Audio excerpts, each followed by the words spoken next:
All right. Hey Bonnie, welcome to 360 Art Drops channel with the Z. And I'm so glad to have you on here, and I hope everyone enjoys the content. Um, Bonnie is into lots of different music, and she's gonna get us in on what she's been up to with Dirty Vacation and how she Mhm. formed it, and all other sorts of things. So, Bonnie, go ahead. Tell us about Uh, everything. First of all, thank you so much for having me. It's a pleasure, to be with you today. This is awesome. So, yeah, no music. Dirty Vacation. So, me and my partner, we have been DJing combined for over 30 years together. Oh, wow. Um, so we've been playing shows. We've been on the same lineups for over 10 years, 15 years, to where he'd be Wow. opening for me, or I'd be opening for him. And there was always this tension. I was married, he had girlfriends, so we never were able to, like, these big long hugs in the green room, where that's all it was a big long hug. But since we were the ones on the lineup, our significant others weren't in the green room. And like, okay, where are they? When are they gonna? But it was always so innocent. We just loved playing music. And that's really what brought us together, is this love of music. And this last summer in 2021, I, was single, he was single, and I decided to go visit him. I was Uh-huh. over in Seattle area, and he was in Nice. Spokane. Uh-huh. And so I ended up going to go visit him on a dirty vacation, because I was Uh-huh. tired of, talking to him on the phone and stuff. And so I came over to see him. And before we even started dating, we were talking about we should do a DJ duo. This would be something really fun, is to play together and combine our styles. And so we were like, what should we call ourselves? We should need to come up with a name. And I was like, what if we called ourselves Dirty Vacation? And he's like, you know what? Since that's how it all started, that why don't we just run with it? Yeah. And so that's kind of a little bit on our backstory, but we've always played different music than everybody else. Like, we haven't always gone with the flow. Like right now in Spokane, there's a lot of people playing dubstep. I used to play Uh, dubstep maybe 10, 15 years ago, pretty yeah, I consistently. remember when it first came out. Yeah, it was, and when I started playing, people would be like, play more drum and bass. And I was like, that's not what you want, but I love drum and bass. Like, this is new stuff. So, and it was something that people had to get used to. And eventually, I mean, now it's mainstream. Like everybody here, It's different. especially, It's mainstream now. yeah, I mean, I still love it, but it is yeah, I mainstream. Yeah. And so what we do is we play a lot of mid-tempo, multi-genre bass music. Uh-huh. So kind of like that, like Res kind of sound, or Dr. Fresh, where it's about 100, 110 BPM with more of a driving.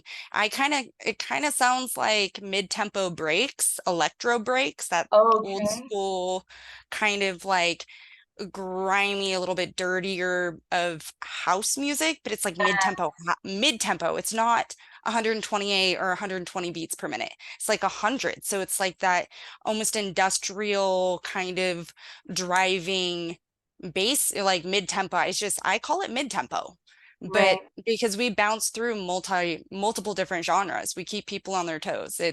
We incorporate comedy and romance and laughter and mayhem and love, all within our project.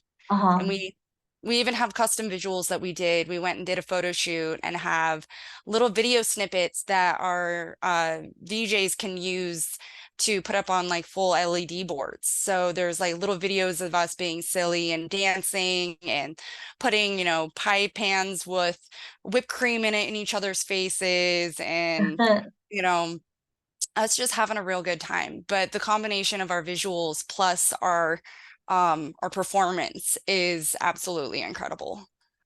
That's so good to hear. I mean, it's nice to have a little fun while you're, you know, going at, what you're trying to do. I mean, it's so nice to hear. Um, what other businesses do you guys or have you guys started, or what other types of work do you do to keep yourself afloat? Or can you keep yourself afloat with Dirty Vacation? So with Dirty Vacation, we did just get done with a tour, which kept us so busy this summer. We also do festivals, but we have been in the cannabis industry for the last probably, at least for me, I've been in it for the last 7 or 8 years, and he's been in it for at least the last decade or longer. Um, he's been throughout different industries. He's done a little bit of like construction with his brothers, and I also have started my own business. I do customer service, sales, marketing, digital advertising, and business consulting. And it's all based around the music industry. So is Because of it all, all towards Dirty Vacation, or is it towards other, so other people's projects as yeah, well? Mhm. Yeah, so the customer service side of it is so right now I also work for a CBD company called Aspen Green, and they're absolutely amazing.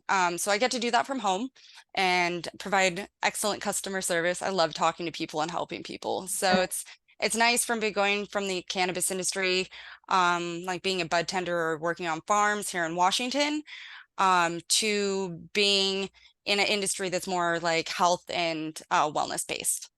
Right, right. That's great. So like, what experience do you guys have collaborating with other artists, you and your partner?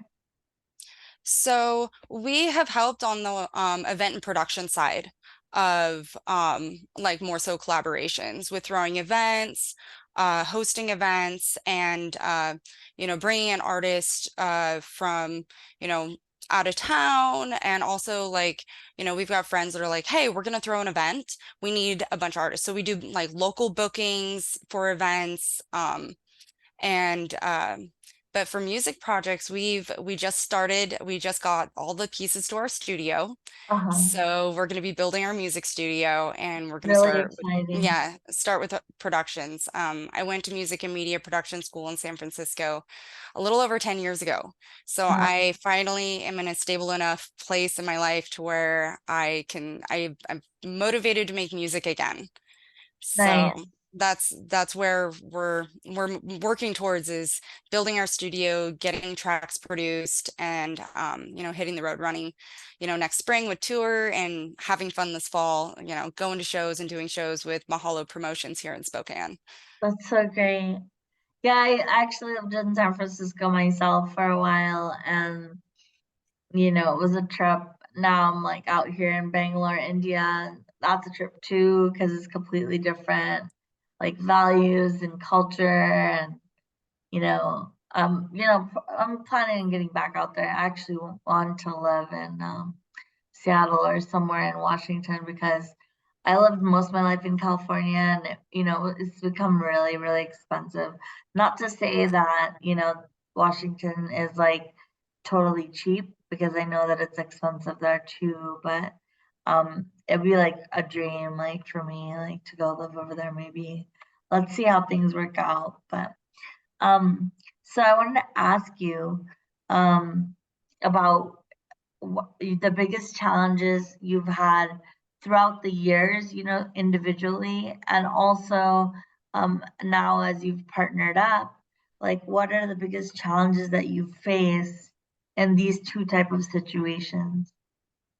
So as individual, like especially for us as individual artists, we have been grinding for the last over, decade Right, individually, playing renegades, festivals, shows, pretty much taking anything that we can get, and building our careers. And we've both made names for ourselves. right, But, especially for me, a challenge has been a female in the music industry, being, right. identifying as a female in this industry where it's a predominantly male industry. You Yeah, know, it must be it's like a trip, because you're trying to like fight for your space, or it's not as bad as it was maybe 10 years ago. Uh-huh. you know, but it's coming in, and I've definitely played a show where the headliner came in and I was like, "Hey, let's do sound check. What are you playing on? What kind of gear do you have? What do we got to do to make this switch over seamless?" And he just kind of looked at me and I was like, "Hi, my name is, Bonnie. I'm DJB Breaks or Bon Panda Breaks." And he just kind of looked at me like, "What? You're the DJ?" And I was like, Oh, what do that's you like? disheartening. Like, okay, you're actually somebody at least looked up to. When the manager of the club was like, "Hey, do you want this artist to come?" I was like, "Yeah, for sure. This person's gone to many, this is a bigger name. Like, absolutely, Yeah, let's bring him in." And it's just when you are making maybe $200 every other Saturday and you bring in a right. big artist and they make $1,200 that night. Uh-huh. And they look at you like, "Oh, I'm like, "Yeah, I'm a female DJ in this industry Right, I'm classically trained. right. So please don't just brush me off before At even least getting give to it a hear me chance. play." Wow. Yeah. That's You know, really not you you cool. know, so it's been a little bit of a challenge, but definitely I just stay positive and just, as long as I perform, it doesn't matter how many people are there. If there's 10 people or, 1,000, 2,000, 10,000 people, I'm still gonna give it my 100%. I'm Right. still gonna perform, And and even if it's these people say whatever, don't take it to heart. And I'm an artist. I've been an artist for like 21 years, like, or something, more than 20 plus years. And I just, sometimes there's a lot of people who are really great, and I don't think it's the same thing like playing music, but I don't know. I mean, sometimes you feel like you have to like kind of fight for and your to get out there. yeah, and I feel like this last year, so I started going to festivals in 2006. My very first festival was Shambhala Music Festival, and I was 19 years old. Little bright-eyed, bushy-tailed me, just learning how to DJ, and just I go to this big festival and I see those stages and the lights and the Right. lasers and the big sound systems, and I'm like, that is what I want to do. Like I knew I kind of wanted to do it before, but now this is it. And this last year was my 11th Shambhala. Oh And my partner Morgan, so we always joke that he's dirty and I'm vacation. wow. Um, but yeah, so this was his second year, and I feel like this year was an incredibly healing year, with just the music and everybody, the environment, the people that were there. And I was just kind of able to let go of things that I don't need anymore. Trauma, whatever it is. I was like, you know what? I don't need to hold on to this anymore. And I saw one of my mentors and that I made friends my very first Shambhala. And I looked at him and I was like, you know what? Thank you for everything that you've done for me. And he looks at me and he's like, you don't need to thank me. No. And I was like, what do you mean? No, thank you. And it's like, for what? And I was like, for being a mentor, for being an inspiration. He's like, Bonnie, you don't need to thank me because you did this all yourself. This was Yeah, you. You did the work. I might have yeah. inspired you, but you're the one who ran with it. You did this. And I was like, you know what I just realized too this year is that I don't need to justify who I am to anybody. I No, can you just be, I don't. can, and I Just can be just be awesome, yourself. Yeah. and he I looked at me and he's like, yeah, own it. like I like haven't been to enough festivals. I maybe been to like one or two. So like that's like a thing. Like when I come back, I want to like travel the US and just go see a bunch of music. And it's not even to paint live or anything like that. I just want to go and see the music because I'm like I feel uninspired over here. Like even the spiritual side of India is really great and everything, but like I'm really missing like live music. They don't have enough, and it's not the kind of music that I'm really into. So like maybe it'll come around and things will change over here, but until then, I really feel like with all of what's gone on in the last 5 years and everything, it'd be really nice to go and see some live music, and maybe I could see you play out there. That'd be super cool. Yeah, if you're ever in this area, if you ever want to come to Spokane and visit, you have a place to stay with us. Oh, you're sweet. Um, Absolutely. yeah, I'll probably be married by then, so it'll be like equal, like not like third wheel stuff. Yeah, absolutely. Yeah. Yep. Um, You're but welcome. thanks, man. I really do appreciate that. Hmm. So like how do you keep a balance between all these? So you do work on quite a few projects from what you've told me, and how do you keep a balance between that and your regular life? It must be really nice to have your partner doing some of the same things that you're doing. So, if something's wrong, you can kind of take the break, take the stress off you. Yeah. No, it's really nice having a partner that we share the same, like, you know, not all the same goals, but most of our goals are right in line, especially for our Dirty Vacation and our career. We share the same goals, the same desires. So what's really helped me kind of balance everything out between work and life and music and careers and then running my own business, like marketing, booking. Um, we did our whole entire tour without a manager this year. Oh And wow.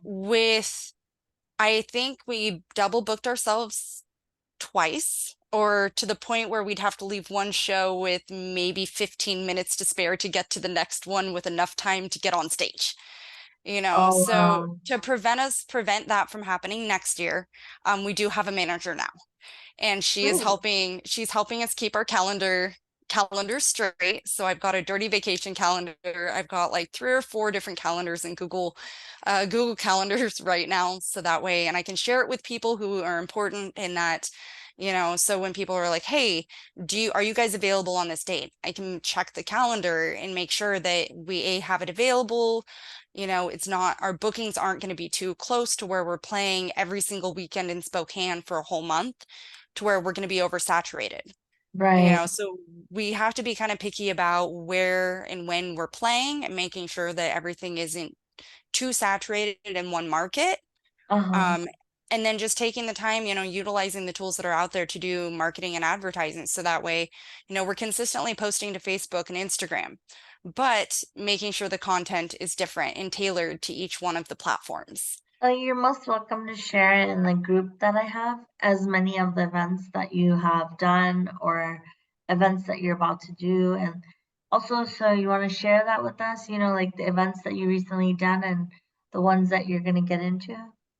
Yeah, so the ones that we've done, so this last year we did um the Yellow Brick Road Tour in Seattle, Washington, which was Uh-huh. a contest to play Dance Festopia in Seattle. We went from there straight over to Bigfoot Campout in Arlington, which is just north of Seattle, Okay. and that's going to be a yearly festival. So, if you ever want to come to that one, let me know because that one's, yeah, up near Seattle and super fun. It's still like a very small to medium sized festival, and Uh-huh. It sold out last year. So that one was amazing. We went to a couple Renegades, one called Abducted in the Woods. I don't know why I didn't even think, but we opened up for Getter this last year. Oh, Um, okay. yeah, he does dubstep. Um, we also opened up for another dubstep artist named Wooly. Okay. Um, and we opened up for the Crystal Method Oh, and oh, um and Degs, who does liquid drum and bass out of the UK. oh, And wow. so within our first year, we've had a pretty good run so far. But the incredible thing, like we were talking about before, individually, we're doing cool things, but not nearly as cool and as fun, and not only fun for us, but fun for our audience. Like Uh-huh. they say, they love seeing us play individually, but there's something about that connection on stage. They're like something about just your energy on stage is just so amazing. Like we're just Yeah, drawn to it. So when forces are combined, we're much stronger than we were individually. of So, course. and then I actually do have an individual booking coming up. I'm going to be playing at the District Bar here in Spokane. Uh-huh. I'm going to be opening up for it's a funk band that does live funk Uh-huh. music. And I'm going to be playing a future funk set, 30-minute future funk set. Nice. So that one was a Nice. lot of a lot of fun. The person who does the booking contacted my boyfriend, was like, hey, do you want to do a funk set? And he's like, no, but my girlfriend, she definitely would love to.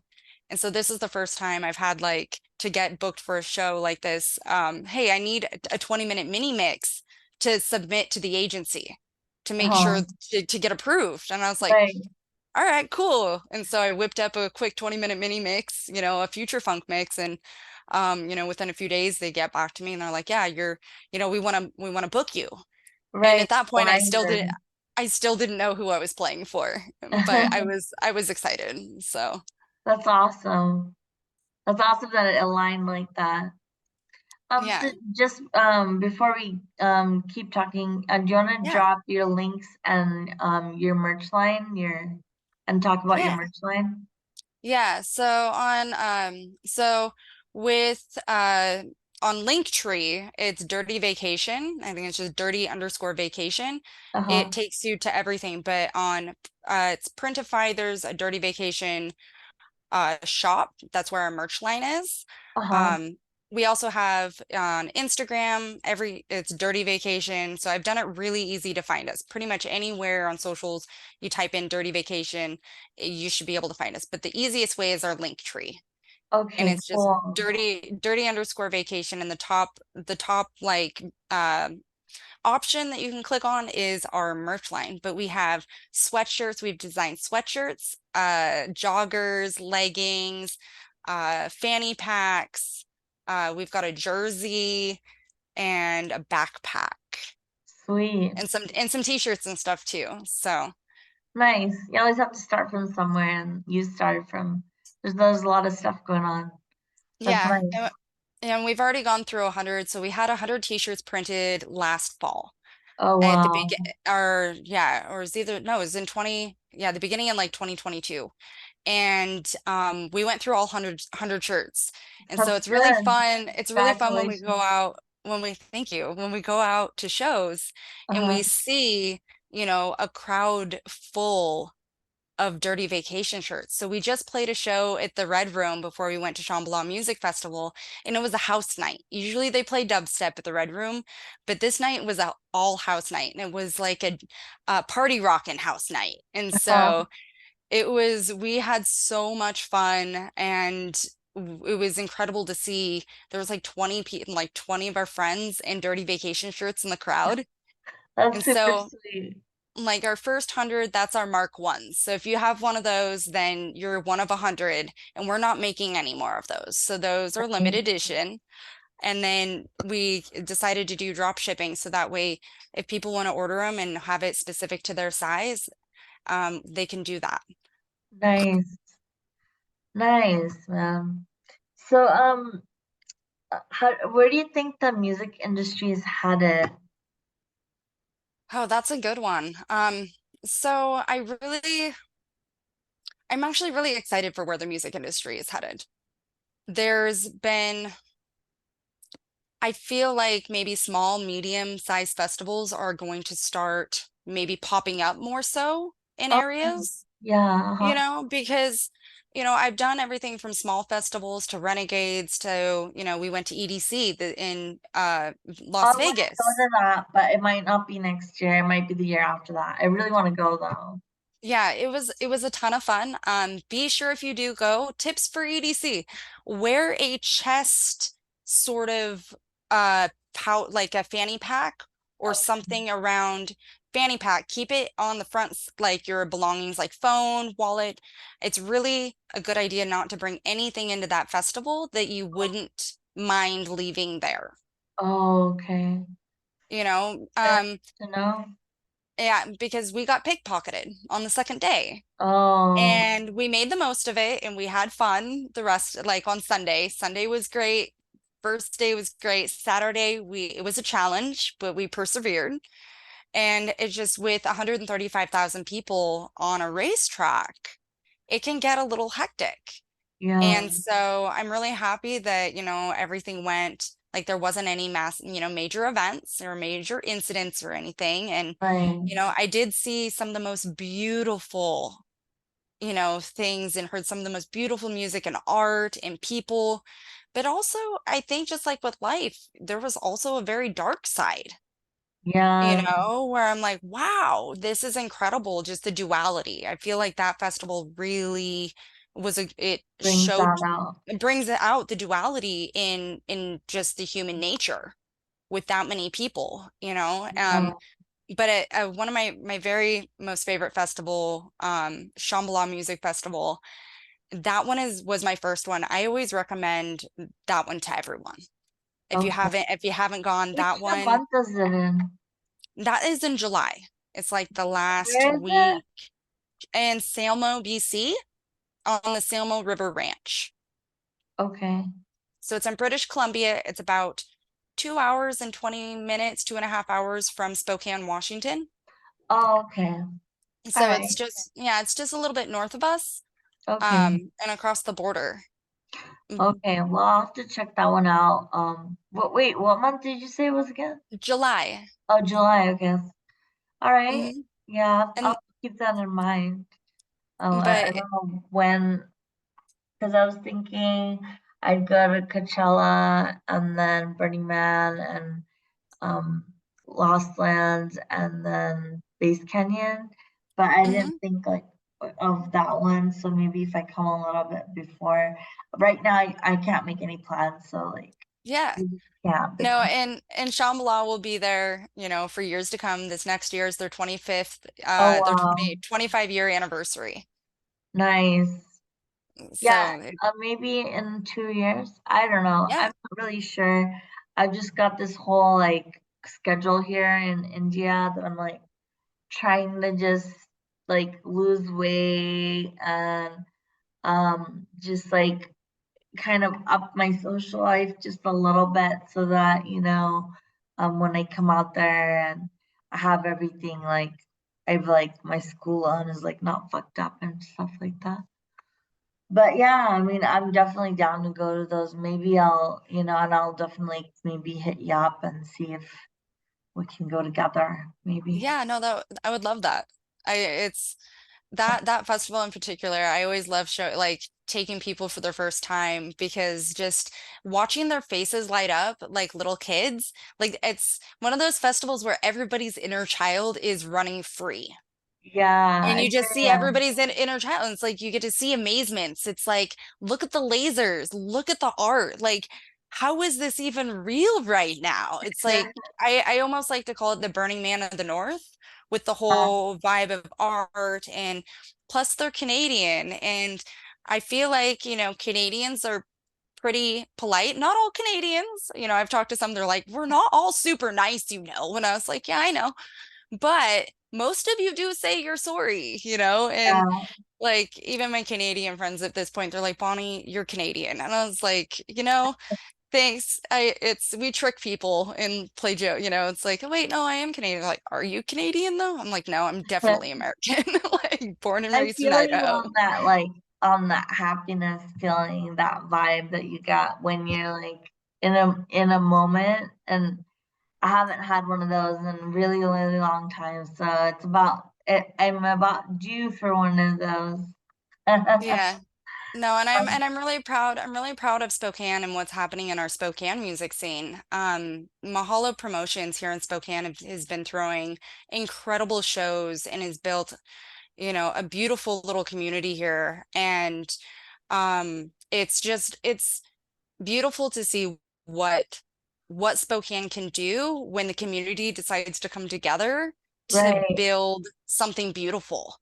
There's Borgore that's coming up here, I think in a couple weeks, or maybe even next week. There's just so many good shows here in the fall that it's like we stay pretty busy. I think there's at least one or two big shows here, and just watching the community build and focus around safety. And, if you say something, and really doing what we can to, be leaders and be the change that we want to see in our community.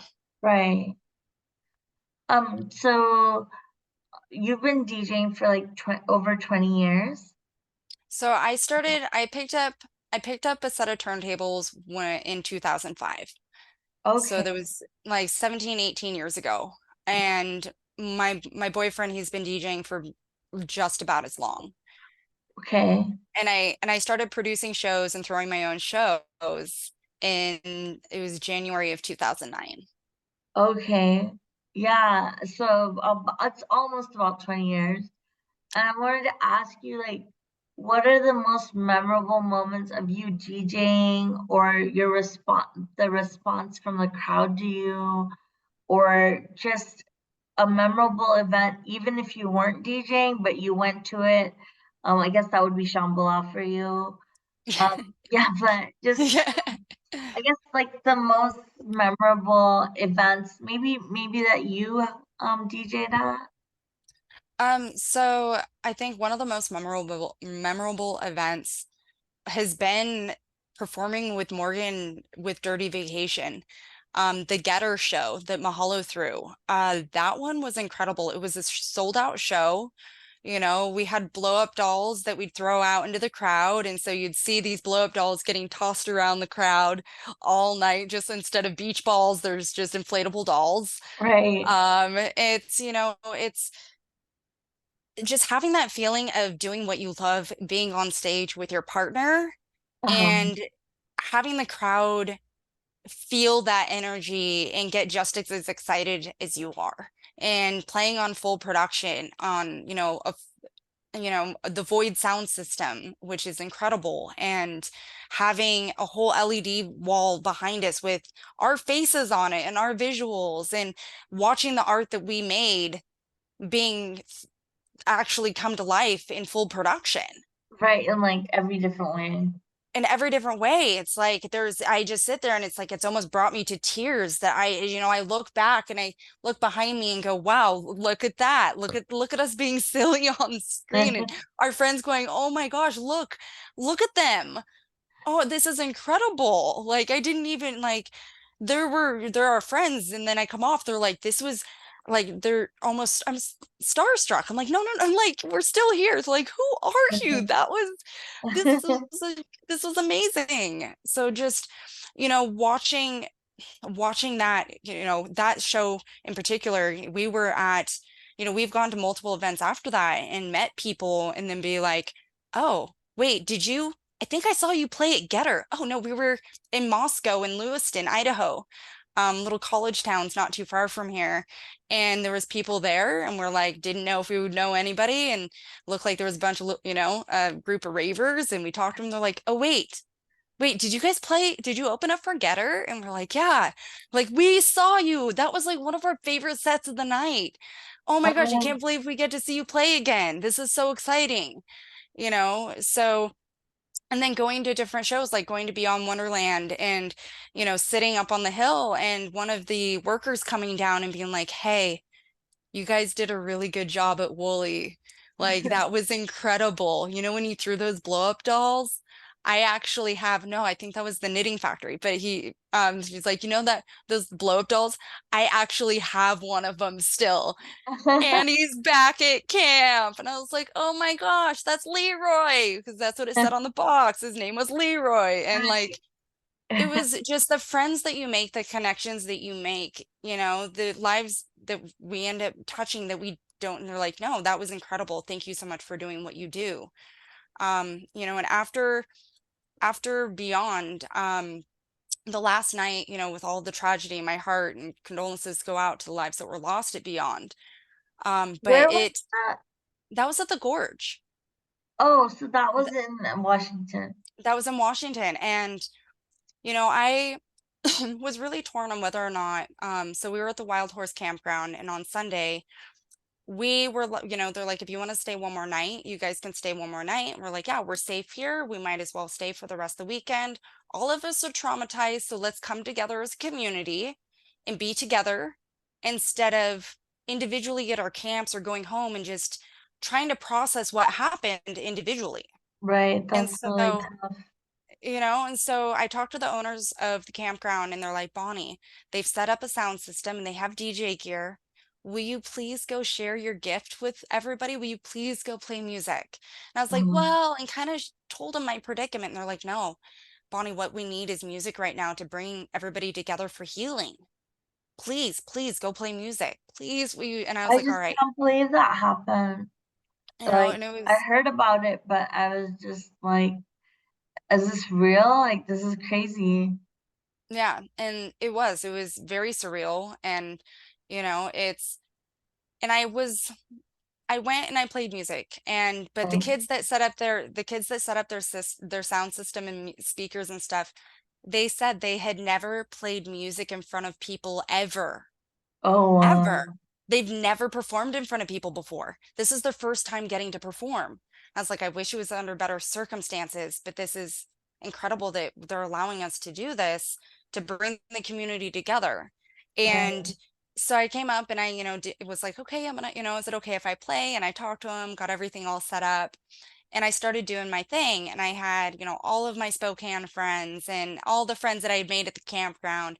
I mean, there was a good crowd of people, and they were all sitting on the lawn. And, um, I did it with intent from the bottom of my heart, for healing, for bringing us together to get through this, and it was incredible. Like the kids that I was DJing with, they're like, you really know what you're doing. And I was like, I've been doing it for a while. And they're like, wow, Yeah. wait, you're putting on a clinic. I was like, yeah. They're like, no, thank you so much. You're such an inspiration. Thank you for inspiring us. After you got done playing, like we were loosening up a little bit and we had fun. You showed us that it was Oh, okay to have fun. And when I was done, one of our camp neighbors came up to me and she told me, she's like, Bonnie, I was in tears for over half of your set. I don't know what it was about your set, but it was incredibly healing. I don't think I've ever oh, listened to a set that was that healing before. Thank you so much for sharing your gift with us, because those weren't tears of like cry. Those were tears of joy, of happiness, of like, thank you. This is of healing. Like, yes, of grief, but also of this is I thank you, just thank you so yeah. much, and keep doing what you're doing. And that's why I played music, and that's why, one of the big reasons why I do what I do is, to help uplift people when they're in need of uplifting, even if it might be going to the club on a Thursday at the Red Room here in Spokane, Right. even if, for 20 seconds, 30 seconds, a minute, you're able to feel good Right. and listen to music and feel the music, then my job is done. So, what advice would you give? Like, we have less than a minute, but it just Yeah. what advice would you give, to people who are just starting out or to anyone just in general? What advice would you have? So I would say, if it's music, for me personally, just find an instrument, find something that you like to play. If it's DJing, start putting together playlists.